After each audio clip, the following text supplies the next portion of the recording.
قرآن کہہ رہا ہے، یعنی دنیا کے لیے اگر آپ آج کی دنیا کو دیکھیں کہ فریم ایک جگہ ڈیزائن کی جائے اور وہاں پر بلایا جائے لوگوں کو ایک چیز کو پروجیکٹ کرنے کے لیے، تو قرآن صدر اسلام میں پروجیکشن شدید دکھا رہا ہے، اور پوری دنیا کو دکھائی ہے اس نے.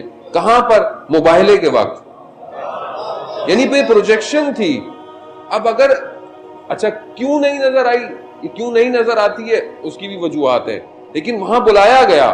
قرآن نے کیا کہا کہ جب آپس میں ان کی گفتگو ہوئی، وہ جو آئے تھے تقریباً 40-60 لوگ، اور رسول خدا سے انہوں نے گفتگو کی، مناظرہ کیا، لیکن کانے نہیں ہوئے، یعنی پھنس گئے تھے لیکن مان نہیں رہتے. اب تو یہ کہا کہ پھر مباہلہ کرتے ہیں، یعنی ایک دوسرے کو یعنی دعا کرے، اور جو سچا ہے وہ بچ جائے گا، جو جھوٹا اس پہ عذاب نازل ہو، اس پہ لعن نازل ہو. تو یہ کہا تو قرآن کی آیت نازل ہو گئی. ہم سنتے رہتے ہیں کہ بھائی تم لے کر آؤ اپنے بیٹوں کو، ابناءنا ابناءکم، ٹھیک ہے، نساءنا نساءکم، عورتوں کو لاؤ، نفس کو لے کر آؤ. اب وہ اتنے سمجھدار تھے، البتہ کہا کہ اگر یہ اپنے گھر والوں کو لے کر آئیں تو سمجھ لینا یہ رسول سچے ہیں، اور اگر کسی اور کو لے کر آئیں تو پھر مناظرہ کر لینا.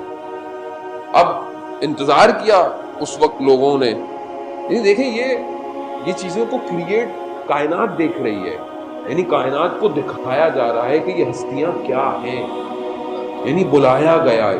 ہمارے لیے کیونکہ ہم بچپن سے ساری چیز سنتے ہیں تو شاید ہم اس کو فیل نہیں کرتے، لیکن اگر آپ دیکھیں ایک بہت اوپر سے دوربین سے کہ کن کو بلایا جا رہا ہے.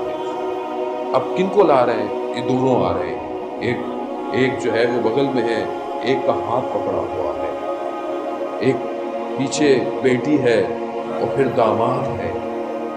یعنی یہ جب آئے تو وہ خود کہتے ہیں کہ ہم ایسے چہرے دیکھ رہے ہیں کہ جو اشارہ کریں تو پہاڑ اپنی جگہ چھوڑ دیں. یعنی پہاڑ کی مجال کیا ہے؟ کیونکہ جن کے وجود سے کائنات ہے، یہ پہاڑ کہاں ہے؟ ہم خود سمجھ نہیں پائے آج تک ان ہستیوں کو. عزیزان محترم،